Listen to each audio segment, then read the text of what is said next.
एक समय की बात है। विंध्याचल के पहाड़ों के बीच बसा एक सुंदर राज्य था जिसका नाम था अभिनवपुर।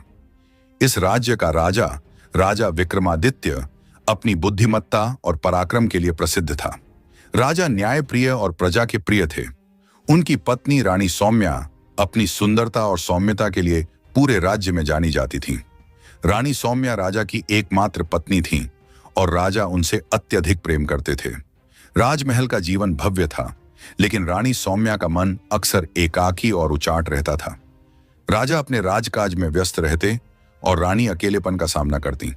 रानी अक्सर महल के बाहर बने चंपावन में भ्रमण करने जाया करती थी।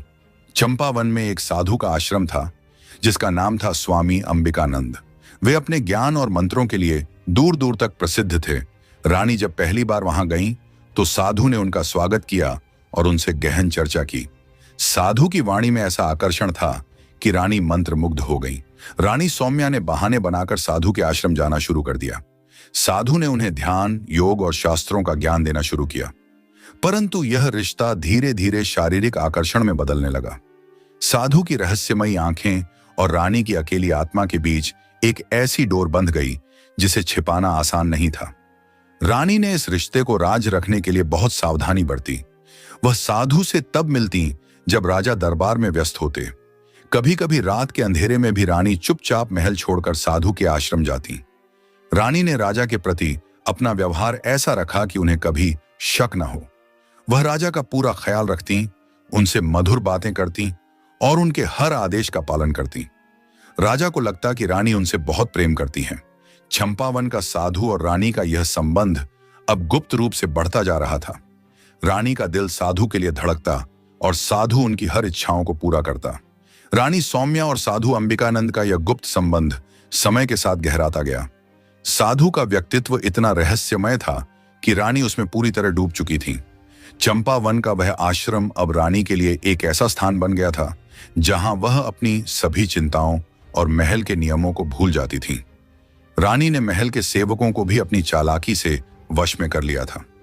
जब भी वह आश्रम जाने का मन बनाती, वह महल के भीतर किसी उत्सव या पूजा का आयोजन करने की योजना बना देती। सेवक और मंत्री उसी में व्यस्त रहते और रानी साधु से मिलने के लिए चुपचाप निकल जाती। रानी के महल छोड़ने के समय को इतना योजनाबद्ध किया जाता कि राजा विक्रमादित्य को कभी किसी बात का आभास नहीं हुआ। रानी राजा के साथ दिन में समय बिताती, उन्हें मुस्कान और प्रेम भरे शब्दों से भरपूर संतुष्ट करती। राजा को यह यकीन था कि रानी उनके प्रति पूर्णतः समर्पित हैं। साधु अंबिकानंद ने रानी को यह यकीन दिला दिया था कि उनकी आत्मा को शांति केवल साधु के साथ ही मिल सकती है। रानी ने धीरे धीरे महल के कुछ गहने और बहुमूल्य वस्तुएं साधु को देना शुरू कर दिया। वह साधु के लिए अनमोल चीजें लेकर आती और बदले में साधु से मंत्रों और रहस्यमयी शक्तियों का ज्ञान प्राप्त करती। साधु ने रानी को यह भी समझा दिया था कि वह एक दिव्य आत्मा है और उनका यह मिलन ईश्वर की योजना का हिस्सा है। रानी ने अब पूरी तरह से साधु पर विश्वास करना शुरू कर दिया था। महल के कुछ पुराने सेवकों ने रानी के व्यवहार में बदलाव महसूस किया। उनकी गैर मौजूदगी के दौरान महल में गुपचुप बातें होने लगीं, लेकिन रानी इतनी चतुर थीं कि उन्होंने हर अफवाह को दबा दिया। उन्होंने उन सेवकों को इनाम और अधिकार देकर अपनी ओर कर लिया। साधु अंबिकानंद को अब रानी के माध्यम से महल की कई गुप्त जानकारियां मिलने लगीं। रानी की सहायता से उन्होंने राजा के दरबार में कुछ अपने लोगों को भी नियुक्त करवा दिया। राजा को इसकी भनक तक नहीं थी। चंपावन के साधु अंबिकानंद अब रानी सौम्या पर पूरी तरह हावी हो चुके थे। रानी उनकी हर बात मानने लगी थी। साधु ने रानी से कहा, राज्य का असली नियंत्रण तुम्हारे हाथों में होना चाहिए। राजा केवल एक दिखावा है। रानी, जो अब साधु के प्रति अपने मन और शरीर से पूर्णतः समर्पित हो चुकी थी, इस विचार से सहमत होने लगी। साधु ने धीरे धीरे रानी को समझाया कि यदि वह चाहें तो राजा को पीछे छोड़कर स्वयं राज्य की महारानी बन सकती हैं। यह विचार रानी के मन में एक चिंगारी की तरह जल उठा। अब रानी के अंदर महत्वाकांक्षा और मोह का संगम हो चुका था। एक दिन साधु ने रानी से कहा, अब समय आ गया है कि मैं महल के भीतर प्रवेश करूं। तुम्हें मेरी शक्ति का अनुभव हर समय होना चाहिए।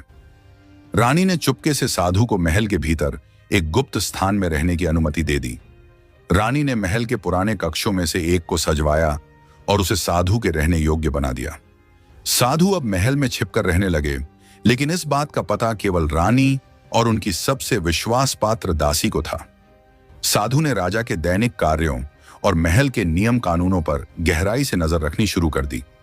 साधु ने रानी के माध्यम से राजा विक्रमादित्य पर भी अपनी शक्ति का प्रयोग करना शुरू कर दिया। वह रानी को कुछ खास जड़ी बूटियां देता, जिन्हें रानी राजा के भोजन में मिलाकर उन्हें कमजोर करने लगी। राजा को अब अक्सर थकान और बीमारी महसूस होने लगी, लेकिन रानी अपने प्यार भरे व्यवहार से राजा को यह यकीन दिलाती रही कि यह सब राजकाज के अत्यधिक दबाव का नतीजा है। साधु और रानी के बीच अब हर दिन मुलाकात होने लगी। रात के अंधेरे में जब महल सो रहा होता, रानी गुपचुप साधु के कक्ष में जाती। वहां वे साथ बैठते, कुछ गुप्त योजनाएं बनाते और उनके संबंध और गहराते जाते। साधु ने रानी को वचन दिया कि वह उन्हें ऐसी शक्तियां देगा जिससे वह पूरे राज्य की सबसे शक्तिशाली महिला बन जाएंगी। रानी इस मोहक वादे में पूरी तरह फंस चुकी थी। महल के कुछ वफादार मंत्री और सैनिक अब राजा की बिगड़ती स्थिति और रानी के अजीब व्यवहार को लेकर चिंतित होने लगे थे। उन्होंने राजा को सतर्क करने की कोशिश की, लेकिन रानी ने अपनी चतुराई से इन सभी प्रयासों को विफल कर दिया। एक दिन रानी ने दरबार में एक प्रस्ताव रखा कि राजा को अपने स्वास्थ्य के कारण कुछ समय के लिए राज्य के कार्यों से दूर रहना चाहिए। रानी स्वयं राजकाज संभालने का सुझाव देती और राजा, जो अब पूरी तरह से कमजोर हो चुके थे, इस बात से सहमत हो गए। साधु अंबिकानंद ने अब अपनी योजना को और घातक रूप देने की ठान ली। रानी के माध्यम से वह राज्य के प्रशासन पर नियंत्रण स्थापित करना चाहता था। उसने रानी से कहा, राजा का पूरी तरह से हट जाना जरूरी है। तुम्हें इस राज्य की असली शासिका बनना चाहिए और मैं तुम्हारे साथ रहकर तुम्हें मार्गदर्शन दूंगा। रानी, जो अब पूरी तरह से साधु के जाल में फंस चुकी थी, इस बात के लिए तैयार हो गई। साधु ने एक गुप्त योजना बनाई कि राजा विक्रमादित्य को धीरे धीरे समाप्त किया जाए। इसके लिए उसने रानी को कुछ खास जड़ी बूटियां दी, जिन्हें राजा के भोजन में मिलाना था। ये जड़ी बूटियां ऐसी थीं कि राजा की हालत दिन ब दिन बिगड़ने लगे, लेकिन किसी को भी संदेह न हो। साधु ने रानी को यह भी समझाया था कि अगर वह राजा को पूरी तरह से खत्म करना चाहती है, तो उसे एक विशेष तंत्र मंत्र का पालन करना होगा, जिसमें राजा का आत्मा रानी और साधु के अधीन आ जाएगा। यह तंत्र रानी को राजकाज की पूरी शक्ति दे देगा। रानी, जो अब अपने विश्वास में पूरी तरह से साधु के साथ थी, यह तंत्र शुरू करने को तैयार थी। लेकिन राजा विक्रमादित्य के बारे में अब एक और सत्य सामने आया, जो सभी को चौंका देने वाला था। राजा ने महेश्वर से कहा, महेश्वर, मेरे जीवन की अब कोई उम्मीद नहीं बची, लेकिन मैं चाहता हूं कि यह साजिश तुम्हारे सामने पूरी तरह से सामने आए और इसके लिए जो भी कदम उठाना पड़े वह उठाओ। राजा विक्रमादित्य ने अपनी आखिरी शक्ति से महेश्वर को आदेश दिया कि वह साधु और रानी की साजिश को उजागर करने के लिए पूरी तरह से तैयार हो। महेश्वर ने साधु के जाल को तोड़ने की ठानी। साधु अंबिकानंद और रानी सौम्या की साजिश अब अपने अंतिम चरण में पहुंच चुकी थी। रानी, जो अब पूरी तरह से साधु के प्रभाव में आ चुकी थी, उसे राजा से कोई संबंध नहीं, बल्कि सिर्फ साधु के साथ ही एक नई शक्ति का आभास हो रहा था। एक दिन साधु ने रानी से कहा, तुम्हारी शक्ति को अब और अधिक बढ़ाने का समय आ गया है। तुम्हारा जीवन अब केवल मेरा ही है और हमारे बीच एक और संबंध बनना चाहिए। रानी, जो साधु की बातों और शक्तियों से पूरी तरह घिरी हुई थी, उसकी बातों में आ गई। साधु ने रानी से कहा कि यह गर्भवती होना ही उनकी योजना का हिस्सा है, ताकि उनके रिश्ते को और भी पवित्र किया जा सके और वह राजा की शक्ति से भी ऊपर उठ सके। साधु ने अपनी तंत्र मंत्र की शक्तियों का उपयोग करके रानी को गर्भवती कर दिया, जिससे उनका संबंध और गहरा हो गया। रानी को अब यह यकीन था कि साधु का बच्चा न केवल दिव्य होगा, बल्कि वह अपने साम्राज्य को नियंत्रित करने के लिए राजा विक्रमादित्य से भी अधिक ताकतवर होगा। इस योजना के पीछे एक गहरी साजिश छिपी थी, जिसमें साधु और रानी दोनों ही राजा को हराने के बाद अपने बच्चे को राज्य का अगला शासक बनाना चाहते थे। राजा विक्रमादित्य, जो अब कमजोर और बीमार हो चुके थे, धीरे धीरे महसूस करने लगे कि रानी का व्यवहार बदल चुका है।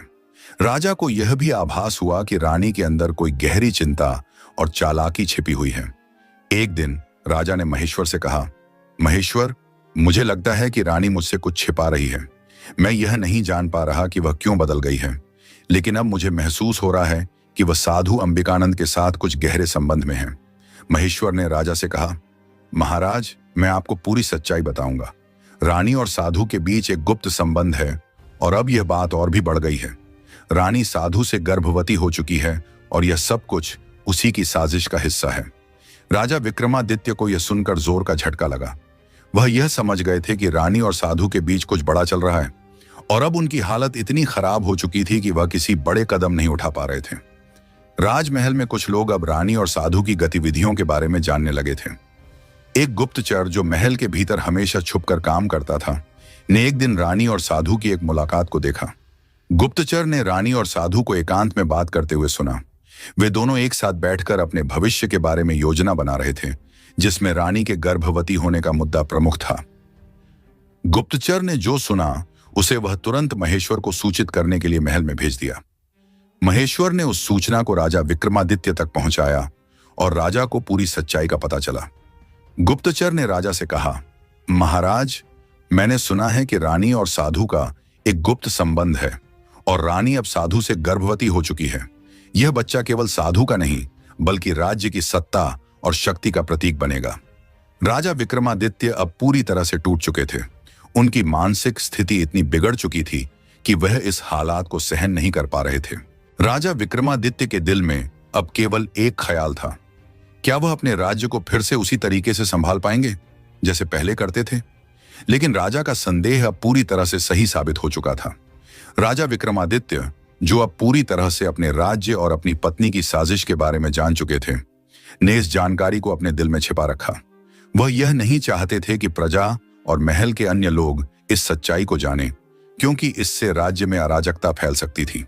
लेकिन राजा अब एक विकल्प तलाशने में जुट गए थे, क्योंकि वह यह समझ चुके थे कि रानी और साधु की साजिश इतनी जटिल हो चुकी थी कि उन्हें अपनी शक्ति का एक और रूप अपनाना था। महेश्वर, जो राजा के सबसे विश्वासपात्र मंत्री थे, ने अब अपनी योजना बनाई। वह राजा को सलाह देने के लिए आगे आए और कहा, महाराज, आपको अब जल्द से जल्द एक मजबूत कदम उठाना होगा। रानी और साधु की चालाकियों को खत्म करने के लिए हमें उन्हें गुप्त तरीके से नष्ट करना होगा। महेश्वर ने राजा से कहा, महाराज, हमें रानी और साधु की बातों को प्रकट करने के लिए किसी को महल के भीतर भेजना होगा, लेकिन हमें यह सुनिश्चित करना होगा कि वे उन दोनों की साजिश से अनजान हों। हमें उनके आत्मविश्वास को तोड़ने के लिए यह कदम उठाना होगा। राजा विक्रमादित्य ने महेश्वर की बातों को सुना और उनकी योजना को स्वीकार कर लिया। अब महेश्वर ने महल के अंदर एक और गुप्तचर तैनात किया, जो रानी और साधु की गतिविधियों पर निगरानी रखेगा। साधु अंबिकानंद और रानी सौम्या की साजिश अब और भी गहरी हो चुकी थी। रानी ने अपने गर्भवती होने की बात साधु से बार बार छिपाई नहीं, बल्कि वह इसे एक प्रतीक मानने लगी कि वह सत्ता की उच्चतम कुर्सी तक पहुंचने वाली है।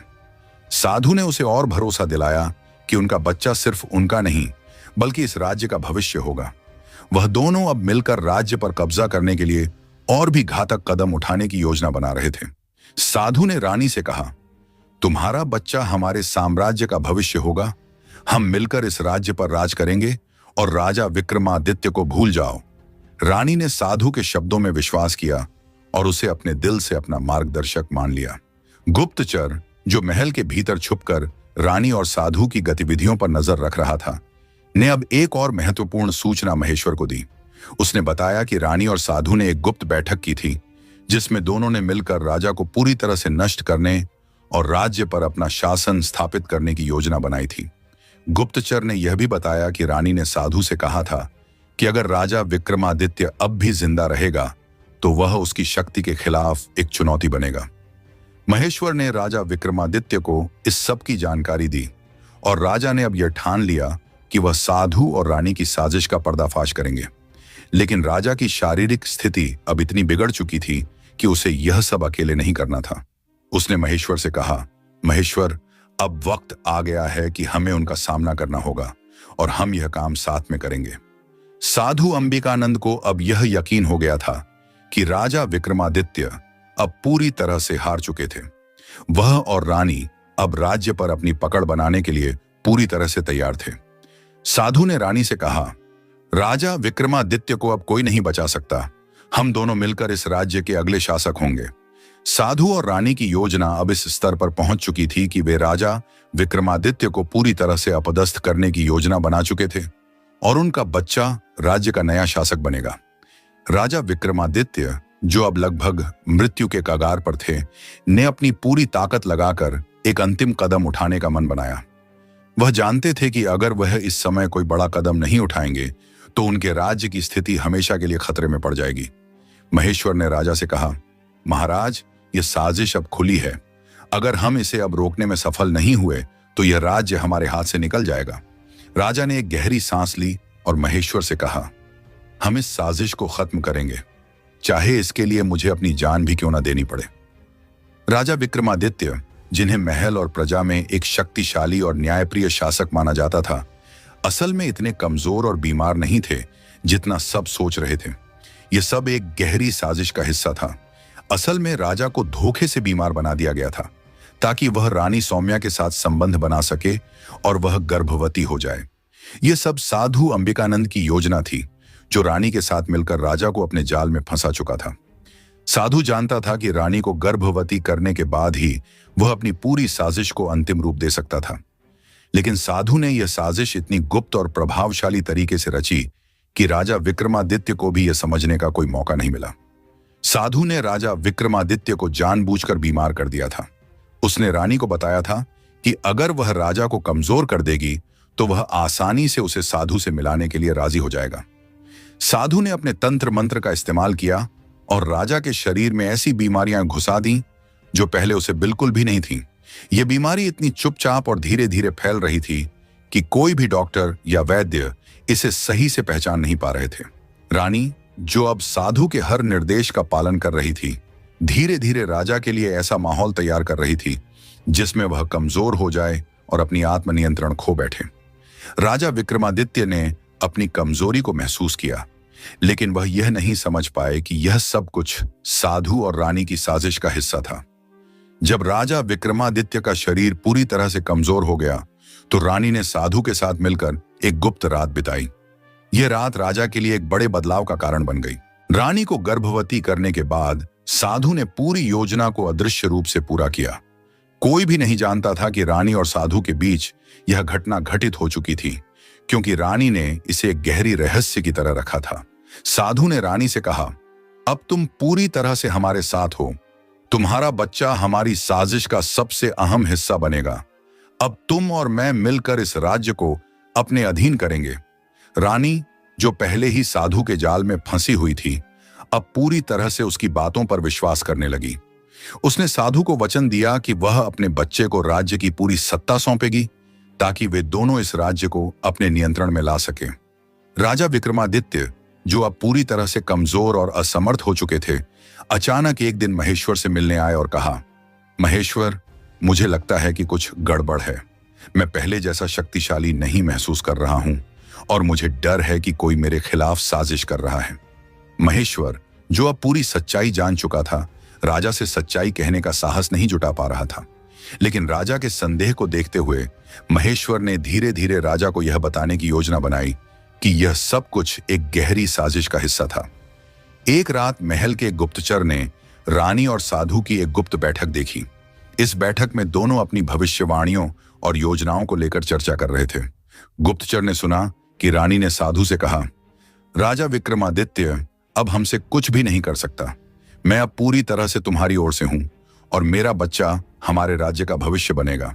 गुप्तचर ने यह सब महेश्वर को बताया और महेश्वर ने तुरंत राजा को सच बताने का निर्णय लिया। राजा विक्रमादित्य अब पूरी तरह से जान गए थे कि उन्हें सिर्फ एक भयानक साजिश का हिस्सा बना दिया गया था, जिसमें उनकी कमजोरी और रानी की गर्भवती होने की योजना थी।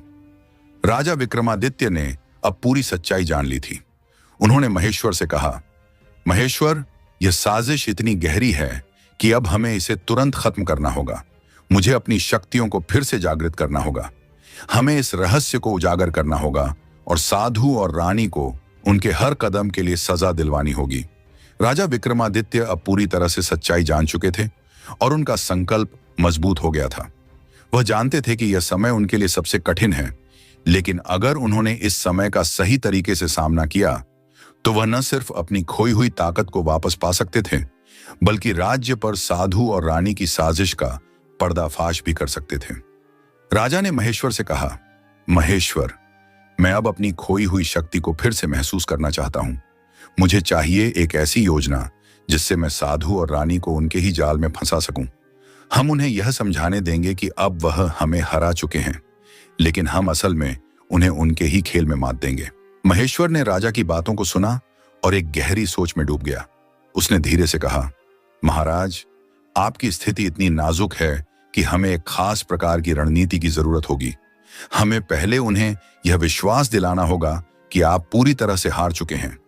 इसके बाद जब वे अपनी पूरी शक्ति दिखा रहे होंगे, तभी हमें उनका सामना करना होगा। राजा विक्रमादित्य ने महेश्वर की सलाह पर अमल करना शुरू किया। उन्होंने अपने राजमहल में उन सभी प्रमुख मंत्रियों और सैन्य अधिकारियों को बुलाया जिनसे वह विश्वास रखते थे। उन्हें यह योजना दी कि वे सभी राजमहल की सुरक्षा बढ़ा लें और ध्यान रखें कि साधु और रानी के बीच कोई भी संदिग्ध गतिविधि न हो। राजा ने अपने दरबार में एक अफवाह फैलाना शुरू किया कि वह अब अपनी बीमारी से पूरी तरह से जूझ नहीं पा रहे हैं और जल्द ही उनका अंतिम समय आ सकता है। इस अफवाह ने राज्य भर में हलचल मचा दी। राजा विक्रमादित्य का यह कदम काफी चतुराई से उठाया गया था। उन्होंने जानबूझकर अपनी स्थिति को कमजोर दिखाया ताकि रानी और साधु यह सोचने लगे कि उनका विजय हासिल करना आसान हो गया है। साधु और रानी अब अपने लक्ष्य के बहुत करीब महसूस करने लगे थे। रानी, जो गर्भवती होने के बाद राजा से पूरी तरह से दूर हो चुकी थी, अब अपनी पूरी ताकत साधु के साथ मिलकर राज्य पर कब्जा करने में लगा रही थी। साधु ने रानी से कहा, अब हम सब कुछ अपनी मुट्ठी में करेंगे। राजा विक्रमादित्य की कमजोरी का फायदा उठाने का समय आ गया है। रानी ने साधु के साथ मिलकर राजा के खिलाफ अपनी साजिशों को और बढ़ा दिया। वे दोनों इस विश्वास में थे कि राजा विक्रमादित्य अब पूरी तरह से कमजोर हो चुका था और उसका अंत नजदीक था। राजा विक्रमादित्य ने अपनी पूरी शक्ति छिपाकर एक गुप्त तंत्र का सहारा लिया, जिससे वह अपनी खोई हुई ताकत धीरे धीरे फिर से प्राप्त करने लगे। महेश्वर ने उसे बताया था कि साधु की तंत्र मंत्र शक्तियां असल में राजा की ताकत को खत्म करने के लिए इस्तेमाल की जा रही थीं, लेकिन राजा ने इसके खिलाफ एक विशेष तंत्र का उपयोग किया। यह तंत्र साधु और रानी के तंत्र से कहीं अधिक शक्तिशाली था। राजा अब पहले की तरह शक्तिशाली महसूस करने लगे थे। उनका शरीर पहले जैसा सशक्त हो गया था और उन्होंने खुद को फिर से एक महान योद्धा के रूप में महसूस किया। अब वह अपनी रणनीति को अंतिम रूप देने के लिए तैयार थे। राजा विक्रमादित्य ने एक अंतिम सभा बुलवाई।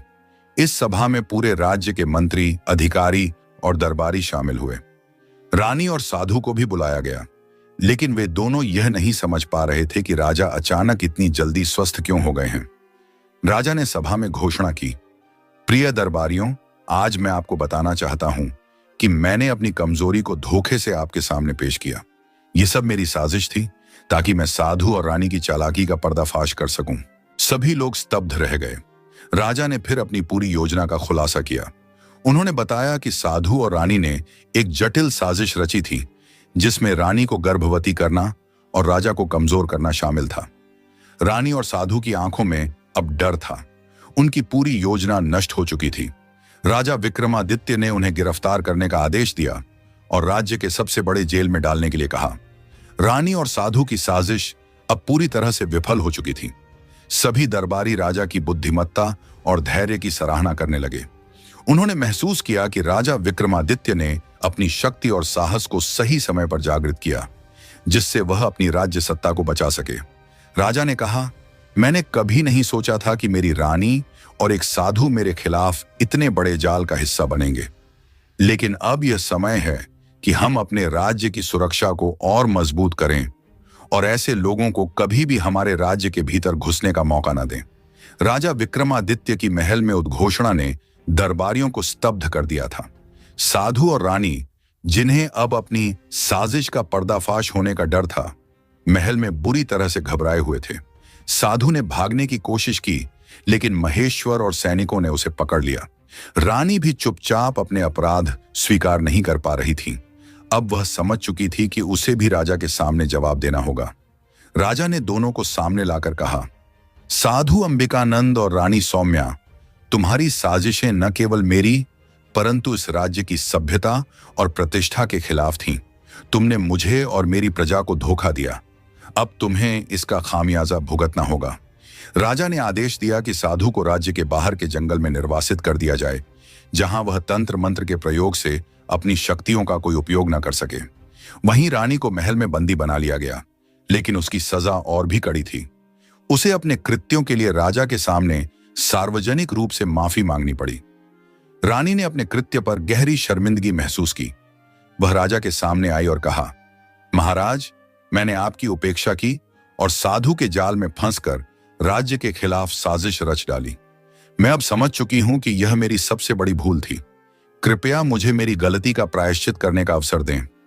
राजा विक्रमादित्य, जो अब पहले से कहीं ज्यादा समझदार और धैर्यवान हो चुके थे, ने रानी को क्षमा करने का निर्णय लिया। हालांकि रानी की सजा यह थी कि उसे पूरी तरह से तंत्र मंत्र से दूर रखा जाएगा और उसे राज्य की महिलाओं को शिक्षा देने का काम सौंपा जाएगा, ताकि वह अपनी गलतियों से सीखे और राज्य की भलाई में योगदान कर सके। राजा ने कहा, तुमसे बड़ी भूल हुई है, लेकिन अब तुम्हारे पास एक अवसर है अपनी स्थिति को सुधारने का। मैं तुमसे उम्मीद करता हूं कि तुम इस राज्य की महिलाओं के लिए कुछ अच्छा करोगी। साधु अंबिकानंद, जो अब अपनी तंत्र मंत्र की शक्ति खो चुका था, जंगल में निर्वासित कर दिया गया था। वह इस सजा को अपनी हार मानकर स्वीकार कर चुका था, लेकिन वह जानता था कि वह कभी भी वापस अपनी शक्तियों को प्राप्त नहीं कर सकता था। उसकी शक्ति, जो कभी राजा विक्रमादित्य को कमजोर करने में सक्षम थी, अब उसके लिए एक बोझ बन चुकी थी। साधु ने जंगल में अकेले रहने का फैसला किया। अब वह सिर्फ अपनी पुरानी गलतियों और जादू टोने पर पछतावा करता था, क्योंकि उसे यह समझ में आ गया था कि वह अपनी असली शक्ति, जो उसने कभी सच्चे मार्ग पर चलने में लगाई होती, खो चुका था। राजा विक्रमादित्य ने अपनी ताकत फिर से प्राप्त कर ली थी और राज्य में शांति और समृद्धि लाने के लिए कई सुधारात्मक कदम उठाए। वह जानते थे कि राज्य को फिर से एकजुट करने और प्रजा का विश्वास बहाल करने के लिए उसे अपने दिल से लोगों के साथ खड़ा होना होगा। राजा ने महेश्वर को बुलाकर कहा, हमने अपनी सबसे बड़ी साजिश को नष्ट किया, लेकिन अब हमें आगे बढ़कर राज्य को सुधारने के लिए एक नई शुरुआत करनी होगी। हमें प्रजा के साथ पुनः संपर्क बनाना होगा और यह सुनिश्चित करना होगा कि कोई भी फिर से हमारी कमजोरियों का फायदा न उठा सके। महेश्वर ने सिर झुकाकर कहा, महाराज, आपकी ताकत और बुद्धिमत्ता ने राज्य को बचाया है। हम सब मिलकर राज्य में एक नई उम्मीद और दिशा देंगे। रानी सौम्या, जो पहले ही अपनी गलती पर पछताती थी, अब महल में एक नई भूमिका निभा रही थी। उसने महिलाओं को शिक्षा देने का काम शुरू किया और समय के साथ उसने यह समझा कि अपनी शक्ति का सही उपयोग करना कितना महत्वपूर्ण है। वह अब अपनी गलती से सीखी थी और अपने कृत्यों को सुधारने के लिए समर्पित हो चुकी थी। राजा विक्रमादित्य ने न सिर्फ अपनी खोई हुई शक्ति को वापस पाया, बल्कि राज्य की भलाई के लिए कई सुधार किए। उन्होंने न्याय व्यवस्था को मजबूत किया, भ्रष्टाचार को जड़ से खत्म किया और लोगों को विश्वास दिलाया कि वह उनके साथ हैं। राज्य अब पहले से कहीं ज्यादा समृद्ध और खुशहाल हो चुका था। राजा विक्रमादित्य और रानी सौम्या दोनों ने एक नया अध्याय शुरू किया था, जहां वे एक साथ राज्य की प्रगति के लिए काम कर रहे थे। हालांकि रानी ने अपनी गलती स्वीकार की थी, लेकिन अब वह अपने जीवन का उद्देश्य सही दिशा में लगा रही थी। राजा विक्रमादित्य ने अंततः कहा, हमने अपने दुश्मनों को हराया, लेकिन असली विजय तब है जब हम खुद को और अपने राज्य को सुधार सकें।